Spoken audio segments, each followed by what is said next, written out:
নমস্কার, আমার বাংলা সংবাদে আমি সমর্পিতা ভট্টাচার্য আপনাদের স্বাগত জানাচ্ছি।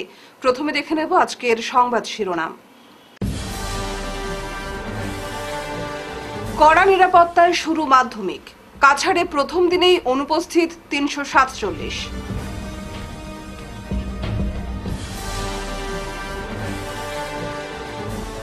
অন্তরঙ্গ ভিডিও ভাইরাল, লক্ষ্মীপুরের লজ্জায় আত্মহত্যা করল প্রেমিকা।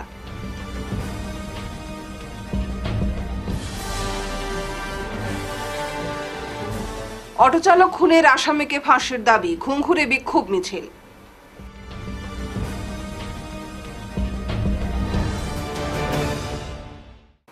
এবারে বিস্তারিত আমার বাংলা সংবাদ।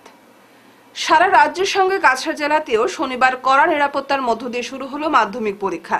পরীক্ষা চলাকালীন কোনো ধরনের অপ্রীতিকর ঘটনা এড়াতে জেলা প্রশাসনের পক্ষ থেকে শিলচর শহরের বিভিন্ন পরীক্ষা কেন্দ্রে কড়া নিরাপত্তার ব্যবস্থা করা হয়েছে। জেলা প্রশাসনের পক্ষ থেকে কিছু নিষেধাজ্ঞা জারি করা হয়েছে। মাধ্যমিক পরীক্ষা চলাকালীন লাউড স্পিকার বাজানো যাবে না এবং পরীক্ষা কেন্দ্রের ১০০ মিটারের ভেতরে কাউকে প্রবেশ করতে দেওয়া হবে না। মাধ্যমিক পরীক্ষা দিতে আসা ছাত্রদের পরীক্ষা চলাকালীন কেন্দ্রে কোনো ধরনের ইলেকট্রনিক ডিভাইস বহন সম্পূর্ণ নিষিদ্ধ করা হয়েছে। Mobile phone, smart watch, fitness band, bluetooth device, electronic pen, scanner ও ইয়ারফোন সহ যে কোনো প্রযুক্তিগত সামগ্রী সঙ্গে রাখা যাবে না। পাশাপাশি প্রোগ্রামেবল ক্যালকুলেটর, পেনড্রাইভ, মুদ্রিত বা হাতে লেখা নোট সহ যে কোনো ধরনের বই পুস্তক পরীক্ষা কেন্দ্রে নিষিদ্ধ করা হয়েছে। কাছাড়ে এবার মোট পরীক্ষার্থীর সংখ্যা ২৫,৯৭২। এর মধ্যে ছাত্র ১১,৪৪৮ ও ছাত্রী ১৪,৫২৪ জন। পরীক্ষা গ্রহণ করা হচ্ছে ৪৪টি কেন্দ্রে। গত বছর এই সংখ্যাটি ছিল ৪১। জানা যায় এবার নতুন করে পরীক্ষা গ্রহণ করা হচ্ছে শিলচরের Malugram girls high school, Bagpur high school, Adhikarkhal high স্কুলে। অন্যদিকে প্রথম দিনেই কাছাড়ে মোট ৩৪৭ জন পরীক্ষার্থী অনুপস্থিত ছিল বলে সরকারি সূত্রে জানা গিয়েছে। প্রেমের করুণ পরিণতি। প্রেমিক তার প্রেমের অন্তরঙ্গ মুহূর্তের ভিডিও ভাইরাল করার পর প্রেমিকা লজ্জায় কঠোর সিদ্ধান্ত নিল। মর্মান্তিক ঘটনাটি ঘটেছে কাছাড় জেলার লক্ষ্মীপুর মারাগাং গ্রামে। জানা গেছে শাহিদ আফ্রিদি নামের যুবক গ্রামের এক তরুণীর সঙ্গে দীর্ঘদিন ধরে প্রেম করছিল। দুই প্রেমিকের মধ্যে বর্তমানে কোনো কিছু নিয়ে মতবিরোধ চলছে। প্রেমিক শাহিদ আফ্রিদি বর্তমানে কাজের জন্য সৌদি আরবে রয়েছে। দুদিন আগে সৌদি আরব থেকে তার প্রেমিকার একটি অশ্লীল ভিডিও পোস্ট করে বলে অভিযোগ। ভিডিও ভাইরাল হওয়ার পর লজ্জায় ঘরেই নিজেকে শেষ করে দেয় প্রেমিকা। এই ঘটনায় এলাকায় চাঞ্চল্যের সৃষ্টি হয়েছে। প্রেমিক শাহিদ আফ্রিদির বিরুদ্ধে মামলা দায়ের করেছেন যুবতীর পরিবারের লোকেরা। ने हैंग करके सुसाइड किया है। उनका बॉयफ्रेंड, उसका नाम है शहीद अफरीदी मजूमदार, सिंगीबोन का रहने वाला है। रिलेशन चलता था दोनों के बीच में। लड़का और लड़की के जो भी रिलेशन के अंदर रहते समय उन दोनों ने कुछ प्राइवेसी शेयर किया है एक दूसरे को। जो शेयर किया हुआ है तो उन दोनों के बीच में क्या हो गया पता नहीं। लड़का ने बहुत सारे व्हाट्सएप के माध्यम से बहुत सारे लोग को फोटो और वीडियो, मतलब जो भी प्राइवेसी वाला है, शेयर किया है कल रात को। तो उसके थ्रू से शर्म के मारे वह हैंग करके खुद को खत्म किया है। गांव की पब्लिक की तरफ से जो भी हुआ है, लड़की के साथ घटना हुआ है, इसके बारे में हम लोग इंसाफ चाहते हैं। गांव वाले को भी भेजा है और दूसरे गांव के लोग को भी भेजा है। उन्होंने खुद का नंबर से शेयर किया है, उसके वजह से सबको पता चल गया। रात को ही शेयर किया तो सुबह ही लड़की ने खुद को खत्म किया है। दोनों के प्यार के बीच में जो भी हुआ था वो प्राइवेसी में रहना चाहिए था। एक लड़की का इज्जत का सवाल है, तो उन्होंने लड़की का इज्जत पूरा दुनिया के सामने उजाड़ दिया। तो लड़की ने सुसाइड किया है तो उसका तो इंसाफ मिलना चाहिए। हम रिक्वेस्ट करना चाहते हैं हमारे लखीमपुर के ओसी सर को, डीसी सर को और एसपी सर को, जो भी इंसिडेंट हुआ इसके मतलब कि बारे में जल्दी लड़के के ऊपर एक्शन लिया जाए। कानूनी तौर पे के ऊपर क्या सजा मिलना चाहिए वो डीसी सर, एसपी सर और ओसी सर के ऊपर हम लोग रिक्वेस्ट करते हैं कि इंसाफ दिलाया जाए लड़की को।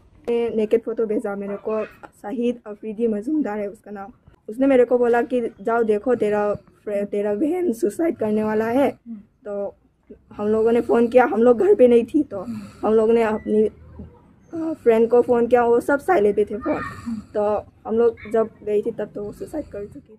শিলচর ঘুঙুর এলাকার অটোচালক পিঙ্কু দেবকে খুনের মূল অভিযুক্ত রকি দেবকে ফাঁসি প্রদানের দাবিতে শনিবার ঘুঙুর এলাকার নাগরিকরা মিলে মেডিকেল পয়েন্ট থেকে ভেটেরিনারি কালী মন্দির পর্যন্ত বিক্ষোভ মিছিল করেন।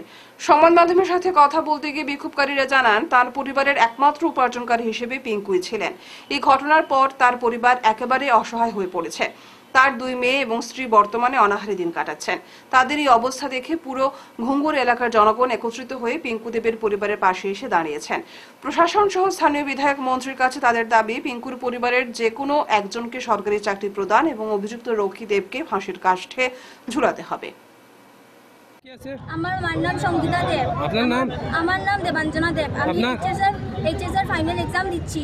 আর আমার এইচএসএর ফাইনাল এক্সামের আগে থেকে আমার বাবার এই ঘটনা হয়েছে, আমি তো জানি না। আর আমার আমি যেদিন 13 এক্সাম দিচ্ছি আমি এসে দেখি এই ঘটনা। হ্যাঁ, এখন আমি কিরকম এক্সাম দিব? আমার তো এক্সাম দিতে লাগে। আমার বাবার অনেক কিছু স্বপ্ন, আমি যাতে বড় হই, সব স্বপ্নের তখন আমার বাবাকে যেরকম হয়েছে এরকম যেন ওর ফাঁসি হয়। যেদিন ওর ফাঁসি হবে আমরা তো শান্তি হবে না, কিন্তু একটু শান্তি পাবো আমরা। আমার বাবার ওর যদি ফাঁসি হয়। ফ্যামিলির দেখভাল সব বাবা ছিলেন না? ঠিক আছে। আপনি অপরাধীর ফাঁসি লাগে, আমার বাবার ন্যায় বিচার লাগে, ফাঁসি দিতে লাগে, ফাঁসি দিতে লাগে। ফাঁসি চাই আপনার সবে না? তার স্ট্যান্ড অটো ছাড়া তার কোনো উপায় নাই, অটোতেই তার সবকিছু নির্ভর, ইনকাম, রাস্তা সবকিছু। এখন বর্তমানে আমার এটাই দাবি, মানে ডেপুটি কমিশনার কাছে এবং এমপি এমএলএর কাছে এটাই আমার দাবি, তার পরিবারটা কিরকম চলতো, এই অটোর উপরে নির্ভর আছিল তার, জানি 2টা মেয়ে অসহায়, বউ একটা অসহায়, যার ফলে ডেপুটি কমিশনার কাছে আমরা যাইমু এবং আমরা এমপি এমএলএর কাছে যাইমু যে তার যে কোনো ভাবে একটা চাকরির ব্যবস্থা, ভোরগে টুকা মানে একটা চাকরির ব্যবস্থা, ক্যান্সারে নেওয়া হইতেছে লোক, জানি, যার ফলে একটা ক্যান্সার হসপিটালে একটা তাদের চাকরির ব্যবস্থা করে দেওয়ার এটাই আমার অনুরোধ। এবং আমার সর্ব যত মেম্বার, আমরা এই ঘুঙ্গুর এরিয়া যত বাসিন্দা আছে সবারই একই দাবি, জানি, তারপরে এইটাই আমরা চাই। রিপু দেবের তো ফাঁসি হোক, এটা হইব নিশ্চয়, এটা তো কোর্টে ধরবো। বর্তমানে তার পরিবারটা চলার মতো কোনো ক্ষমতা নাই, কোনো রাস্তা নাই, এটাই আমাদের দাবি, জানি। আমরা ঘুঙ্গুর এলাকার বাসী থেকে এবং আমার স্ট্যান্ড কমিটি থেকে এটা আমরা দাবি, মালিক সংস্থা থেকে, যে তারা একটা ব্যবস্থা করে দেওয়ার জন্য এটাই আমরা অনুরোধ। পঞ্চায়েত নির্বাচনে কংগ্রেস দলের টিকিট প্রত্যাশী হিসেবে আবেদনপত্র জমা দিলেন হাইলাকান্দি জেলা মহিলা কংগ্রেসের সাধারণ সম্পাদক মুর্শিদা বেগম লস্কর। তিনি নিমাইচাঁদপুর জিপির আঞ্চলিক পঞ্চায়েত সদস্য পদপ্রার্থী। শুক্রবার হাইলাকান্দি কংগ্রেস কার্যালয়ে জেলা কংগ্রেসের সাধারণ সম্পাদক নজরুল ইসলাম লস্করের হাতে নিজের বায়োডাটা সহ আবেদনপত্র জমা দেন মুর্শিদা। পরে নিজের প্রতিক্রিয়া ব্যক্ত করে তিনি বলেন, দীর্ঘদিন থেকে জাতীয় কংগ্রেস দলের সৈনিক হয়ে কাজ করছেন তিনি। দল তাকে টিকিট দেবে বলেও মুর্শিদা আশাবাদী। মনোনয়নপত্র জমা দিতে অন্যান্যদের মধ্যে উপস্থিত ছিলেন জেলা কংগ্রেসের সাধারণ সম্পাদক মৃদুজ্জামান লস্কর, কোষাধ্যক্ষ জাকির আহমেদ লস্কর, সাধারণ সম্পাদক বাহরুল ইসলাম বরভুইয়া, শারিম সদিয়াল কুটন লস্কর, রহমত আলী মজুমদার, আইনুল হক চৌধুরী, মোসাদ্দের আলী লস্কর প্রমুখ। তো আপনার নির্বাচনী প্রচারের কাজ কেমন চলে? ভালোই চলে। কেমন সাড়া পাচ্ছেন?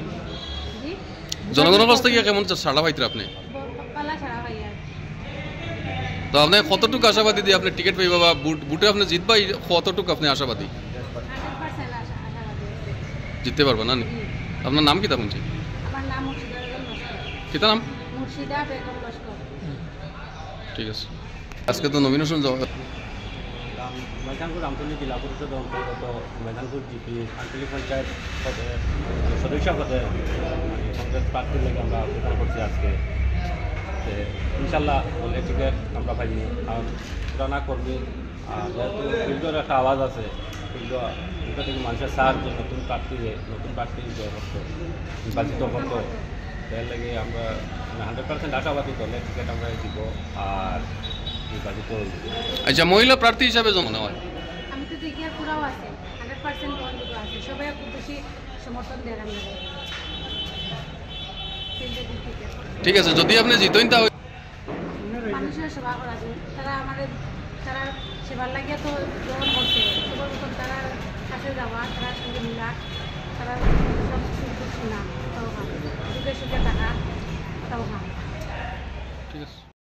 2026-এর বিধানসভা নির্বাচনকে সামনে রেখে জনগণকে ফের বোকা বানানোর প্রচেষ্টায় মেতে উঠেছে শাসক দল বিজেপি। শনিবার দলীয় কার্যালয়ে আয়োজিত এক সাংবাদিক সম্মেলনে এই অভিযোগ তুলে জেলা কংগ্রেস সভাপতি অভিজিৎ পাল বলেন, গত ক্যাবিনেট বৈঠকে শিলচরে উড়ালপুল নির্মাণের সিদ্ধান্ত গ্রহণ করার 2 বছর পর ফের নাগরিক মতামত গ্রহণ করার কি প্রয়োজনীয়তা রয়েছে। গত 13 ফেব্রুয়ারি শিলচরের বিধায়ক দীপায়ন চক্রবর্তী সহ উপত্যকার 2 মন্ত্রী যাদের নিয়ে বৈঠক করেছেন তাদের মধ্যে বেশিরভাগই বিজেপির মতাদর্শে বিশ্বাসী। হাতে গোনা কজন কর্মী ও সমর্থকের উপস্থিতিতে আয়োজিত এই বৈঠককে নাগরিক সভার নাম দিয়ে ফের শহরবাসীকে ললিপপ দেখিয়ে আসন্ন নির্বাচনে ভোট বৈতরণী পার হওয়ার প্রয়াস চালাচ্ছে বিজেপি। যারা প্রকৃত অর্থে শহরের জ্বলন্ত বিভিন্ন সমস্যা নিয়ে সবসময় সোচ্চার হয়েছেন সেই তপোধীর ভট্টাচার্য, সাধন পুরকায়স্থ হরিদাস দত্ত ও কিশোর ভট্টাচার্যের মতো ব্যক্তিত্বদের আমন্ত্রণ না জানিয়ে দলীয় সভায় মতামত গ্রহণ করা হয়েছে বলে অভিযোগ কংগ্রেসের। অভিজিৎ জানান, গত ক্যাবিনেট বৈঠকে শিলচর লজিস্টিক পার্ক নির্মাণ, গুরুচরণ কলেজকে বিশ্ববিদ্যালয়ে উন্নীত করা, শিববাড়ি রোডে এলিভেটেড করিডোর, শিলচর 2টি উড়ালপুল নির্মাণ ইত্যাদি একগুচ্ছ সিদ্ধান্ত নেওয়া হয়েছিল। কিন্তু 2 বছর অতিক্রান্ত হলেও এখনো কোনো কাজই মানুষের চোখে পড়েনি। এদিকে শহরের জনগণ তীব্র যানজট সমস্যায় নাজেহাল হয়ে উঠেছেন, অথচ শিলচরের বিধায়ক সেদিকে নজর দেওয়ার বদলে নীরব ভূমিকা পালন করছেন। বর্তমানে বরাকের উন্নয়ন নিয়ে ছিনিমিনি খেলা মেতে উঠেছে শাসক দল। একটা নতুন করে ললিপপ দেওয়ার জন্য শিলচরের বিধায়ক এবং নতুন 2জন ক্যাবিনেট মন্ত্রী হয়েছেন, এরা শিলচরবাসীকে বোকা বানানোর জন্য উনাদের মতাদর্শে যারা বিশ্বাসী কয়েকজন ব্যক্তিত্বকে নিয়ে বা ওনাদের দলের যারা কর্মীরা আছেন ওদেরকে নিয়ে নাগরিক সভা নাম দিয়ে শিলচর জেলা শাসকের কার্যালয়ে একটা নাগরিক সভা করা হয়েছে। সেটা নাগরিক সভা করা হয়নি, এটা বিজেপি দলীয় সভা করা হয়েছে শিলচর জেলা শাসকের কার্যালয়ে বসে। কেন আমরা যাদেরকে জানি বিশিষ্ট নাগরিক হিসাবে, যারা শিলচরের বিভিন্ন সময় বিভিন্ন আন্দোলনের সাথে যারা জড়িত, বিভিন্ন সমস্যা নিয়ে যারা বারবার আওয়াজ তুলেছিলেন, সেই সব ব্যক্তিত্বদেরকে সেদিনের মিটিংয়ে আমন্ত্রণ জানানো হয়নি। আজকে হরিদাস দত্তর মতো ব্যক্তিত্ব, তপোধীর ভট্টাচার্যের মতো ব্যক্তিত্ব, নিখিল পালের মতো ব্যক্তিত্ব, আব্দুল হাই লস্কর, কিশোর ভট্টাচার্য, এরকম অনেক ব্যক্তিত্বরা আছেন যারা বিভিন্ন সময় শিলচরের বিভিন্ন সুবিধা অসুবিধা নিয়ে যারা বারবার বিভিন্ন অরাজনৈতিক সংগঠন নিয়ে ওনারা আন্দোলন চালিয়ে গেছিলেন। আজকে এদেরকে ডাকা হয়নি, কাদেরকে ডাকা হয়েছে? ওনাদের দলের কর্মী, আর না হলে ওনাদের মতাদর্শে যারা বিশ্বাসী, এই কিছুজন মানুষকে নিয়ে শিলচরবাসীকে আবার একটা বোকা বানানোর চেষ্টা করা হয়েছে। আজকে নতুন করে একটা নাগরিক সভা করে আবার মতামত নেওয়া হবে, যেখানে ক্যাবিনেট সিদ্ধান্ত 2 বছর আগে হয়ে গেল, এখন আবার কিসের নাগরিক মতামত? আর শিলচরবাসী প্রত্যেক মানুষ চায় যে শিলচরের মানুষ যাতে ট্রাফিক সমস্যা থেকে মুক্তি পায়, প্রত্যেকে চায়, আমরাও চাই, সবাই চায় যে এলিভেটেড করিডোর হোক বা যে কোনোভাবে হোক আমাদেরকে যেন ট্রাফিক সমস্যা থেকে আমরা মুক্তি পাই। রাজনীতিকে যেভাবেই সংজ্ঞায়িত করা হোক না কেন, সেটা কখনো জনস্বার্থের পরিপন্থী হতে পারে না। কিন্তু রাজনৈতিক জগৎ একদিকে যেমন আধুনিক সভ্যতার প্রতিষ্ঠা দিয়েছে, ঠিক তেমনি দেশে দেশে কলুষিত রাজনৈতিক আবহ জনগণের সর্বনাশ করে চলেছে। এক্ষেত্রে সংবাদ মাধ্যমকে নিরপেক্ষ নির্ভীকভাবে দায়িত্ব পালন করতে হবে, না হলে দিকভ্রষ্ট হবে ক্ষমতার গতিপথ। শনিবার শিলচর প্রেস ক্লাবের 56তম প্রতিষ্ঠা দিবস উদযাপন উপলক্ষে আলোচনা সভায় এই অভিমত উঠে এসেছে। আলোচনার বিষয় ছিল রাজনৈতিক বিবর্তন, সংবাদ মাধ্যম ও ক্ষমতার গতিপথ। এ নিয়ে বক্তব্য উপস্থাপন করেন কবি সাংবাদিক অতীন দাস, প্রেস ক্লাব সাধারণ সম্পাদক শঙ্কর দে, শিক্ষাবিদ জোরহাট ইঞ্জিনিয়ারিং কলেজের প্রাক্তন অধ্যক্ষ লক্ষ্মীকান্ত ভট্টাচার্য, অধ্যাপক সুব্রত দেব, আকশ উপদেষ্টা রূপম নন্দী পুরকায়স্থ, ইউটিডিসি সভাপতি সঞ্জিত দেবনাথ, আর্য পরিষদের যুগ্ম সম্পাদক অশোক ভট্টাচার্য, সাংবাদিক চয়ন ভট্টাচার্য, লাইফলাইন ফরএভার ফাউন্ডেশনের সভাপতি সৌমিত্র দত্ত রায়, অধ্যাপক নবেন্দু বণিক, কবি শতদল আচার্য প্রমুখ। সভাপতিত্ব করেন প্রেস ক্লাব সহসভাপতি রিতেন ভট্টাচার্য। উদ্বোধনী সঙ্গীত পরিবেশন করেন শিল্পী শঙ্কর বিশ্বাস। অনুষ্ঠানে সঙ্গীত পরিবেশন করেন শিল্পী বাপি রায়। তবলায় ছিলেন দেবদোষ সেন। রামচন্দ্র রাজা হয়েছিলেন এবং সেই জন্য আমাদের প্রত্যেকের মনের ভিতরে যে রামরাজ্যটা কিভাবে হবে, সেই রামরাজ্য যদি প্রতিষ্ঠা করতে হয় তাহলে সেই রাষ্ট্রনীতি, সেই মনুসংহিতার রাষ্ট্রনীতি ভালো করে জানতে হবে এবং সমস্ত স্বার্থ ত্যাগ করে ঋষি হয়ে, যোগী হয়ে এই রাজ্যের পরিচালনার ভার হাতে নিয়ে। আর সাংবাদিকতার যে মূল ব্যাপার, উৎকর্ষ সাধন, তার সুযোগ সুবিধা, এই সমস্ত নিয়ে বিশেষ কোনো আলোচনা হতো। তখনই আমার হঠাৎ খেয়াল ছাপি 1970 সাল, তখন আমি বিপ্লবী রাজনীতির সঙ্গে যুক্ত। তো আমরা একটা প্রেস ক্লাব স্থাপন করব এবং ওই সময়ে ঘটনাক্রমে শিলচরে উপস্থিত ছিলেন বিপ্লবী সমাজতন্ত্রী দলের যিনি সর্বভারতীয় সাধারণ সম্পাদক ছিলেন সুদীপ চৌধুরী, খুব নাম করা স্বাধীনতা সংগ্রামী, গোয়া আন্দোলনে উত্থান পতন সবকিছুর সঙ্গে এটা যুক্ত। আমি বলতে চাই, আমাদের শ্রদ্ধেয় ভট্টাচার্য মহাশয় বলেছেন, আমি আর বেশি কিছু এখানে অ্যাড করবো না। আমি শুধু আজকে আমাদের সংবাদ মাধ্যমের সাথে যে সাংবাদিকরা যুক্ত আছেন সবাইকে অভিনন্দন জানাই, শুভেচ্ছা জানাই, এবং তাছাড়া যারা যুক্ত আছেন অন্যান্য কর্মীরা তাদেরকেও অনেক অভিনন্দন, শুভেচ্ছা জানাই। যারা শাসন ক্ষমতায় রয়েছেন, প্রভাবশালী রাজনীতিক যারা, তারা কার্যত জনগণের অর্থ লুণ্ঠন করে নিজেদের সম্পত্তি প্রভূতভাবে তারা বৃদ্ধি করে চলেছে। এটা চলতে পারে না। এই ব্যবস্থার অবসান ঘটাতে হবে। আর এর ক্ষেত্রে সংবাদ মাধ্যমকেও অত্যন্ত নিরপেক্ষ, নির্ভীক হয়ে তাদের দায়িত্ব পালন করতে হবে। আজকে এই দিনটি থেকে আমরা সাংবাদিকদের যে বিভিন্ন সমস্যা রয়েছে, সেই সমস্যা সমাধানের ক্ষেত্রে আমাদের কেন্দ্র সরকারকে, রাজ্য সরকারকে যথাযথ পদক্ষেপ গ্রহণেরও আমরা দাবি জানাচ্ছি, এবং যাতে আমাদের এই অঞ্চলেও সরকারি যে আবাসন ব্যবস্থা রয়েছে সেটি যাতে সাংবাদিকদের জন্য বরাদ্দ হয়, এই অঞ্চলের সাংবাদিকদেরও যাতে অ্যাক্রেডিটেশন কার্ড দেওয়া হয়, এবং আমাদের এখানে যে সকল সাংবাদিক এখনো রিকগনিশন কার্ড পাননি সেই কার্ড যাতে অবিলম্বে তাদের প্রকৃত সাংবাদিকরা যাতে এই কার্ড পান, এরও ব্যবস্থা করার জন্য আমরা জোরালো দাবি উত্থাপন করছি। সোনাই বিধানসভা কেন্দ্রের রাঙ্গিরঘাট জিপির ৪ নম্বর ওয়ার্ডে গত ৫ বছরে বিভিন্ন উন্নয়নমূলক কাজে অর্থ নয়ছয়ের অভিযোগ সামনে এসেছে। গ্রাম পঞ্চায়েত কার্যালয়ের কর্মী, আধিকারিক ও পঞ্চায়েত প্রতিনিধিদের যোগ সাজসেই হয়েছে লক্ষ লক্ষ টাকার দুর্নীতি। এ নিয়ে গত বছরের ৩০ জুলাই ভিজিলেন্স ও অ্যান্টি করাপশন বিভাগের ডিরেক্টরকে নালিশ জানান স্থানীয় সমাজকর্মী আলম হোসেন লস্কর। এতে তিনি প্রধানমন্ত্রী আবাস প্রকল্প ছাড়াও ৪ নম্বর ওয়ার্ডে এমজিএনরেগা প্রকল্পে তৈরি একটি পুকুর ও ২টি এমআই বাঁধেও ব্যাপক দুর্নীতির অভিযোগ তোলেন। বৃহস্পতিবার এসব অভিযোগের সরেজমিন তদন্ত করে গেলেন কাছাড় জেলা পরিষদের ডেপুটি ডিইও ধনঞ্জয় দত্ত। তার সঙ্গে ছিলেন এক্সিকিউটিভ ইঞ্জিনিয়ার অসীমা রায়। আবাস যোজনা সম্বন্ধে গরিব মানুষে কিন্তু ইন্দিরা আবাস পায় না। যারা ধনী রয়েছে, সাব্যস্ত রয়েছে, যাদের টাকা পয়সা পাওয়ার মাসুল সবকিছু রয়েছে, তারা কিন্তু পায়। গরিবকে বঞ্চিত রাখা হয়। সেই পরিপ্রেক্ষিতে ওনারা যখন টিমটা গিয়েছে, টিম দেখেছে যে কাজগুলো কিভাবে হয়েছে বা হয় নাই। আমাকে রিপোর্ট দেওয়া এখনো হয়নি।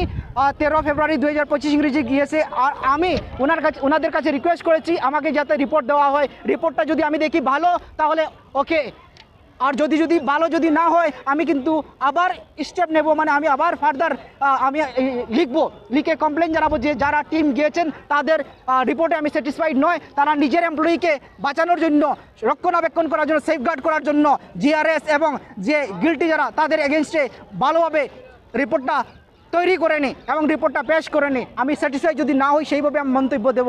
আর আমি ধন্যবাদ জানাই আমাদের আসাম অ্যান্টি করাপশন সেল, মানে কি বলেন সেটা, যে ভিজিলেন্সের অ্যান্টি করাপশন সেলকে যে ওনারা আমার রিপোর্টটা অ্যাকসেপ্ট করেছেন, এবং জেলা পরিষদ কাছাড়কেও ধন্যবাদ জানাই যারা ওনারা একটা টিম পাঠিয়েছেন। এবং আমি বিশেষ করে ধন্যবাদ জানাই আমাদের ডেপুটি সিইও যিনি গিয়েছিলেন ধনঞ্জয় দত্ত সাহেব, উনিও যে ওনার টিমকে নিয়ে সরজমিন তো জায়গায় জায়গায় গিয়েছেন, এমআই বাঁধ দেখেছেন, পুষ্করণী দেখেছেন, এবং আমি আশা করি উনি ভালো রিপোর্ট দেবেন।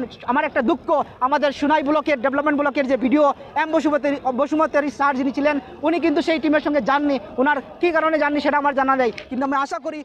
ধলাই বিধানসভার অন্তর্গত নরসিংপুর তৃতীয় খণ্ডের 215 নং দুলাল রায় এলপি স্কুলের সহকারী শিক্ষক কুসুমবাবু সিনহা মহাশয়কে এক ব্যতিক্রমী ও আড়ম্বরপূর্ণ অনুষ্ঠানের মধ্য দিয়ে বিদায়ী সংবর্ধনা জানানো হয়। এদিন প্রথমে বিদায়ী সহকারী শিক্ষক কুসুমবাবু সিনহাকে উক্ত স্কুলের শিক্ষকেরা নিজ বাসভবন থেকে একটি জিপসি গাড়ি ফুল দিয়ে সাজিয়ে ওনাকে গাড়িতে বসিয়ে স্কুল প্রাঙ্গণে আয়োজিত বিদায়ী সভায় নিয়ে যান। পরে শিক্ষক শিক্ষিকা, ছাত্রছাত্রী সহ অভিভাবক, গ্রামবাসীরা বেলা 11 থেকে বিকেল 3টে পর্যন্ত একটানা সাংস্কৃতিক অনুষ্ঠানের আয়োজন করেন।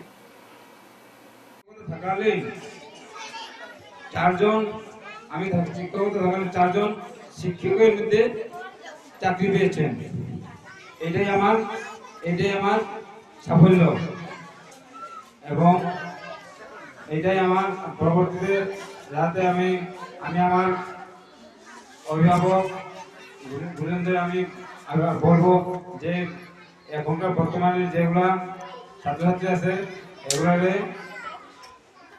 ভালোভাবে পড়াশোনা করার জন্য বলবো, যাতে পরবর্তীতে বাচ্চারা ছাত্রছাত্রীরা যাতে আরো উন্নত ধরনের পড়াশোনা করতে পারে।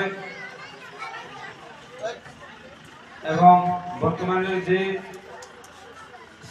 শিক্ষিকা আছেন, প্রধান শিক্ষিকা আছেন, উনি এক ধরনের খুবই অ্যাক্টিভ এবং খুবই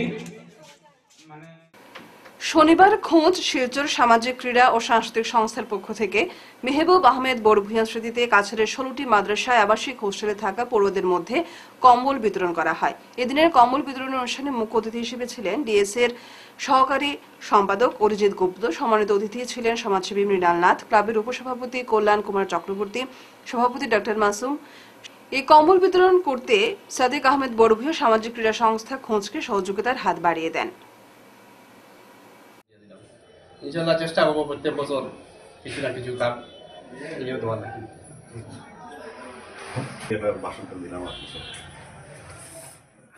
সবাইকে বলবেন যে ক্যান্সার থেকে বাঁচার জন্য, ক্যান্সার থেকে বাঁচতে গেলে যে কল্যাণবাবু তা ওরা কাজ করে যাচ্ছেন, পান খাওয়া টোটালি বন্ধ করতে হবে। পান খাওয়া টোটালি বন্ধ, খালি পান খান, খালি পান খেলে কিচ্ছু হয় না। আগের দিনের লোকরা বলতেন যে খালি পান খাও, এখন কি হয় পানের সাথে অনেকগুলো জিনিস দেওয়া হয়, এটাই আমাদের মারণের একমাত্র কারণ, এগুলো বন্ধ করতে হবে। কাছাড় জেলার বিভিন্ন মাদ্রাসার আবাসিক এরিয়াতে যারা আবাসিক যাদের আছে তাদেরকে আমরা কম্বল তুলে দিয়েছি। মেহবুব আলম বড়ভূঁইয়ার স্মৃতির উদ্দেশ্যে এই কম্বলগুলি আমাদেরকে দিয়েছেন টিঙ্কু বড়ভূঁইয়া, ওনার ভাই, এই বিভিন্ন মাদ্রাসাদেরকে দেওয়ার জন্য। আমরা প্রতি বছরই বিভিন্ন মাদ্রাসাতে এইভাবে কম্বল বিতরণ করে থাকি এবং শিক্ষা প্রতিষ্ঠানকেও আমরা দিয়ে থাকি। এবছর আমরা যেগুলি দিয়েছি আগামীতেও তা চালিয়ে যাওয়ার চেষ্টা করব। এখন পর্যন্ত আমরা 5110টি কম্বল বিতরণ করেছি বিভিন্ন স্থানের মধ্যে। আগামী বছর একই পর্যায়ে আমরা কম্বল বিতরণ করব এই আশা রাখি। ধন্যবাদ। এর পক্ষ থেকে মেহবুব আলম বড়ভূঁইয়ার স্মৃতির উদ্দেশ্যে যে কম্বল বিতরণ করেছি, সেই কম্বলগুলো আমরা বিভিন্ন মাদ্রাসার যে আবাসিক ছাত্রছাত্রী আছে তাদেরকেই দিয়েছি এবং মাদ্রাসার পক্ষ থেকে তাদের শিক্ষকবৃন্দ সেটা গ্রহণ করেছেন। এই কম্বলগুলা মেহবুব আলম বড়ভূঁইয়ার ভাই পরিবারের পক্ষ থেকে সেটা দেওয়া হয়েছে এবং আশা করব আমরা ভবিষ্যতেও সেভাবে কম্বল দিতে পারবো। আমরা অনেক আগে থেকেই কম্বল বিতরণ আরম্ভ করেছি এবং এখনও কম্বল বিতরণ আমাদের শেষ হয়নি। শীত প্রায় শেষ হওয়ার পথে, চেষ্টা করব আরও কিছু কম্বল আমরা বিতরণ করার জন্য এবং আপনাদের সাহায্য সহযোগিতা এই জন্য আমরা কামনা করছি। ধন্যবাদ সকলকে। শেষ করার আগে বিশেষ আমার বাংলা খবর আরও একবার। কড়া নিরাপত্তায় শুরু মাধ্যমিক, কাছাড়ে প্রথম দিনেই অনুপস্থিত 347।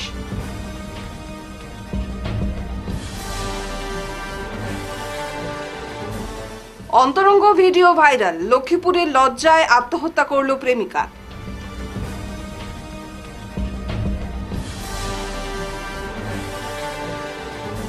অটোচালক খুনের আসামিকে ফাঁসির দাবি, ঘুঙঘুরে বিক্ষোভ মিছিল।